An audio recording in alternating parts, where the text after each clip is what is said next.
Hi అండి. Video తీస్తున్నాను, నాకు నేనే సెల్ఫీ వీడియో తీస్తున్నాను.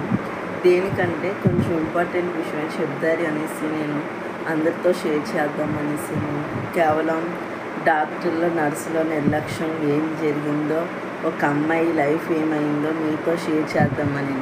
అందుకని చెప్పేసి అందరు డాక్టర్లు నేను అనట్లేదండి.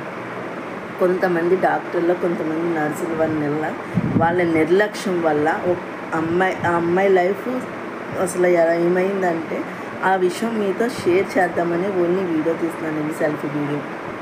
అండ్ యాక్చువల్లీ మా పిల్లలు తీయచ్చు, ప్రైవేట్కి వెళ్ళిపోయారు, మా వారేమో బయటకు వెళ్ళిపోయారు. అందుకనేసి నేనే సెల్ఫీ వీడియో తీస్తున్నాను. లాంగ్ ఏదో వ్యూస్ వస్తాయని, లైక్స్ వస్తాయని, కామెంట్స్ వస్తాయని వీటి కోసం నేను చేయట్లేదండి. ఇది ఓన్లీ ఇప్పుడైనా డాక్టర్ల దాకా, నర్సుల దాకా చేరుకొని వాళ్ళు జాగ్రత్తగా ఈసారి నెక్స్ట్ టైం నుంచి ఆ మిస్టేక్ జరగకుండా చూస్తారని కేవలం ఈ వీడియో తీస్తున్నానండి.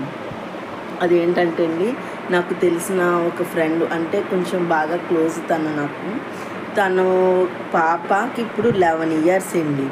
ఇప్పుడు దాకా ప్రాబ్లం బయటకు రాలేదంటే చూడండి. అసలు ఆ పాప చెప్తూ ఉండేది హెడాక్ వస్తుందని.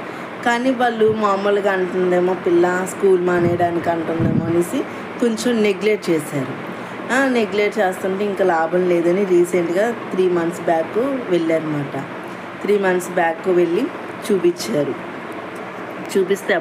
ఎప్పటికప్పుడే నెగ్లెక్ట్ చేసిస్తూ ఉండేవారు. రీసెంట్గా తీసుకెళ్ళారు హాస్పిటల్కి. 3 months back 6 months back 6 months అవుతుందండి తీసుకెళ్తే వాళ్ళు అప్పుడు కూడా వాళ్ళు గవర్నమెంట్ హాస్పిటల్కి తీసుకెళ్ళారు. ఈ విషయం అంతా జరిగింది, ఆ పాపకి జరిగిందంతా కూడా గవర్నమెంట్ హాస్పిటల్లోనండి. పాపకి తనకి డెలివరీ అయినప్పుడు, పాప బేబీని తీసినప్పుడు నిర్లక్ష్యంగా లాగేశారంటే అండి. డాక్టర్లు లాగారో మరి నర్సు లాగారో తెలియదు, మొత్తం మీద గట్టిగా లాగేయడంతో ఆ బేబీకి కళ్ళలో ఉన్న నరం డ్యామేజ్ అయిందంటే అండి. డాక్టర్ ఫస్ట్ చెప్పడం మటుకి డ్యామేజ్ అనే చెప్పారండి. అది రీసెంట్గా 6 months బ్యాక్ తన పాపని హాస్పిటల్కి తీసుకెళ్తే, గవర్నమెంట్ హాస్పిటల్కి.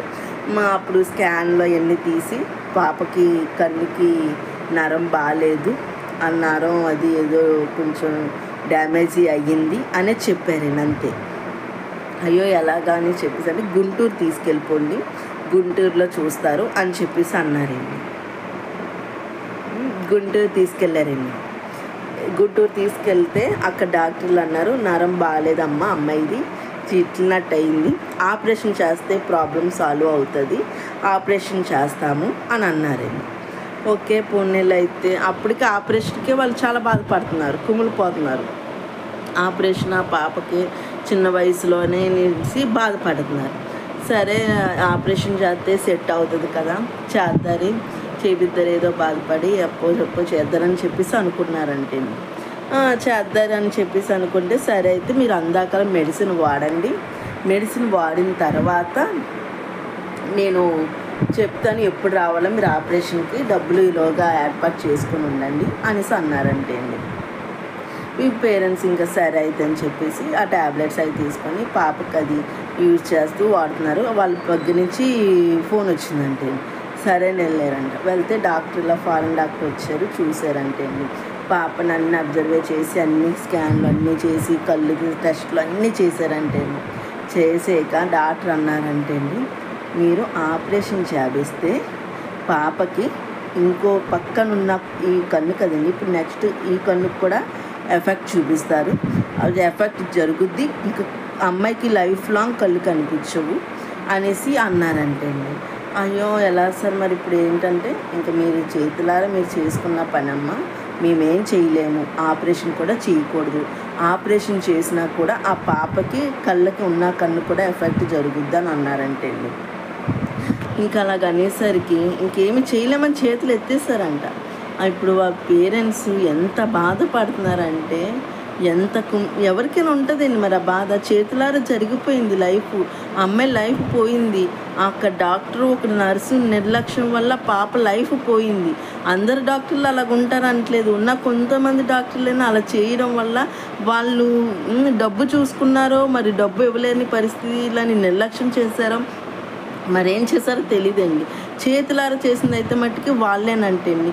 ఆ పాపకి ఇప్పుడు ప్రజెంట్ ఒక కన్ను కనిపించట్లేదంట, శాంతం క్లోజ్ అయిపోయిందంట, ఒక కన్ను మాత్రమే కనిపిస్తుందంట. ఆ కన్ను కూడా కొన్నాళ్ళకి క్లోజ్ అయిపోద్దంట, అది కూడా కనిపించదంట పాపకి. చూడండి, మొత్తానికి కళ్ళు కనిపించకుండా అయిపోయింది ఆ పాప లైఫ్. ఏమైపోయిందో చూడండి అసలు. ప్లీజ్ అండి, ఇక్కడి నుంచైనా డాక్టర్లు నర్సులు కేర్గా ఉండండి. గవర్నమెంట్ హాస్పిటల్కి వస్తున్నారంటే వాళ్ళని చిన్న చూపు చూడొద్దు ప్లీజ్ అండి. వాళ్ళ లైఫ్లు, పిల్లల లైఫ్లు అండి, వాళ్ళ పేరెంట్స్ ఎంత కుమిలిపోతున్నారు అసలు. యాక్చువల్లీ తనకి 3 ఆడపిల్లలేనండి, 3 ఆడపిల్లలే. ఫస్ట్ పాపకి అలా జరిగిందంటే అండి ఎంత బాధపడుతున్నారు వాళ్ళు. మిడిల్ క్లాస్ వాళ్ళే, వాళ్ళు కొంచెం కష్టపడి పని చేస్తేనే ఫుడ్, అలాంటి పరిస్థితి అండి వాళ్ళది. ఇప్పుడు ఆ పాపకి అలా జరిగిందని ఎంత బాధపడుతుందో ఆమె తెలిసేండి. ఎందుకు మీరు ఇలా చేతులారా చేశారా అనిపిస్తుంది అండి. ప్లీజ్ అండి, ఇక్కడి నుంచైనా డాక్టర్లు నర్సులు కొంచెం కేర్గా ఉండండి. లేనోళ్ళని చెప్పి చిన్న చూపు అస్సలు చూడద్దు. వాళ్ళకి మీ వంతు సాయం చెయ్యకపోయినా పర్వాలేదండి, హాని మట్టుకి చేయొద్దు ప్లీజ్. నేను అదే రిక్వెస్ట్ చేస్తున్నాను. ఏంటి ఏదో వీడియో వచ్చి చేసేస్తుంది, ఏదో కామెంట్స్ కోసమో, ఏదో సబ్స్క్రైబ్స్, అస్సలు మీరు అలా అనుకోద్దండి. మీరు నాకు లైక్లు కొట్టద్దు, ఏమి సబ్స్క్రైబ్ చేయకపోయినా పర్లేదండి ఈ వీడియోకి. నాకు మట్టికి డాక్టర్లు అందరి దగ్గరికి, నర్సులు అందరి దగ్గరికి వెళ్తే చాలండి. వాళ్ళు కేరింగ్గా ఉంటే చాలండి. డెలివరీ వేసినప్పుడు కొంచెం జాగ్రత్తగా మీరు చేయాల్సిన పనులు జాగ్రత్తగా చెయ్యండి చాలు. ఇప్పుడు అమ్మాయికి కళ్ళు కనిపించలేని అయిపోయిందండి. ఇక జీవితాంతం అమ్మాయికి కళ్ళు కనిపించు పెంచి ఇంకా నరం అది కూడా బ్రెయిన్కి సంబంధించిందంట. తన నరం కూడా సెట్ అవుతుందో లేదో కూడా చెప్పలేరంటే అండి. ముందు ఫ్యూచర్లో ఎలా ఉంటుందో కూడా తెలియదు అంటే అండి.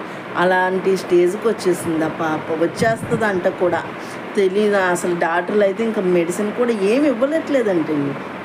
ఇంటికి తీసుకెళ్ళిపోండి, మీ పాపకి ఫ్యూచర్లో ఇంకా కళ్ళు 2 కనిపించవు అని చెప్పేశారంటే అండి. ఆ మాట విన్న పేరెంట్స్ ఎంత అల్లల్లాడిపోతారు. ఆ పాప ఎంత బాధపడి కృంగిపోతుంది అసలు ఎంతండి జరిగింది సిచ్యువేషన్. ప్లీజ్ ఇక్కడి నుంచైనా కేరింగ్గా ఉండండి ప్లీజ్ అండి. మీకు దగ్గరికి ఎంతో నమ్మొస్తారు, దేవుళ్ళ తర్వాత మీరే దేవుళ్ళు అనుకుంటారు. ఇక్కడి నుంచైనా జాగ్రత్తగా ఉండమని. నేను ఏమైనా మిస్టేక్స్ మాట్లాడితే సారీ చెప్తున్నాను. ఇక్కడి నుంచైనా ప్లీజ్ అండి కేరింగ్గా ఉండమని మనస్ఫూర్తిగా కోరుకుంటున్నానండి. ఇంతేనండి.